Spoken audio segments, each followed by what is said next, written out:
Hey there everyone, this is Ray Carcillo from Classic Game Room, and today we're going to look at the second part of the remade Alien Breed trilogy, Alien Breed 2 Assault from Team 17. Seemingly heavily inspired by movies like Ridley Scott's Alien and probably the inspiration for many modern franchises in games like Dead Space or Alien Syndrome, the Alien Breed series has deep roots in PC gaming from the early 90s, and many hardcore fans were overjoyed to hear of a downloadable remake coming now to consoles. The first chapter of the Alien Breed trilogy had our hero and his staff be pulled out of Lightspeed unexpectedly and crash into a much larger, much more dead spacecraft. Forcibly lodged into the hull of this ghost ship, Chief Engineer Conrad and his synthetic Lieutenant Mia, very similar to Cortana from Halo, must figure out a way to dislodge their ship from the ghost ship before they both crash land onto the ice planet below.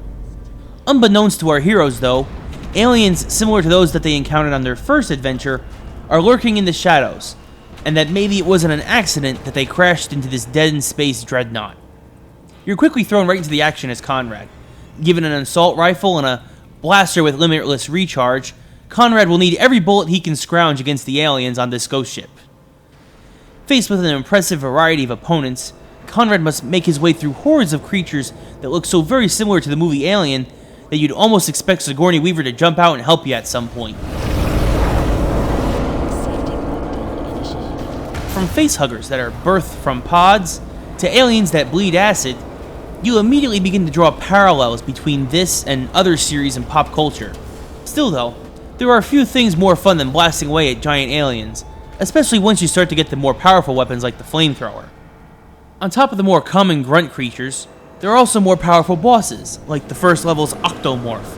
an alien that looks like a cross between a queen and an octopus. Besides the unoriginal story,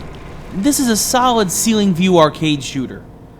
With hundreds of enemies coming at you at once and collectibles scattered about the levels, you'll definitely get your money's worth from this game if you're interested in arcade-style shooters.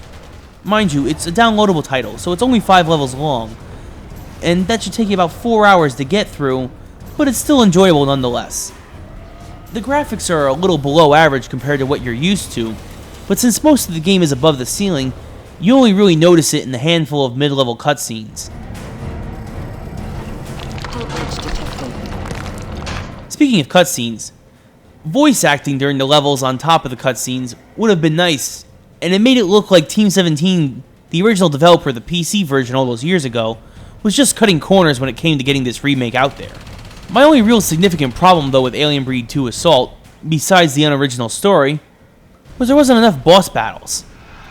There's only 2 legitimate boss battles over the course of the game, as it leads you into a cliffhanger ending, and it makes me question whether or not it would have been better to release all 3 parts of the trilogy on one $30 or $40 budget disc instead of a chapter at a time every couple of months.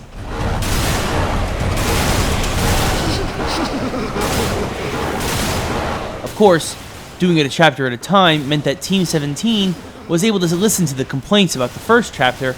and come up with a multiplayer between the first and second chapter, and the multiplayer is what really puts it over the top for me in terms of a purchase.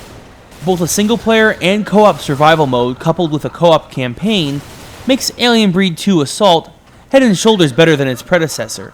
and makes me look forward to see how far Team 17 will come with the concluding chapter to this remake of their classic gaming trilogy.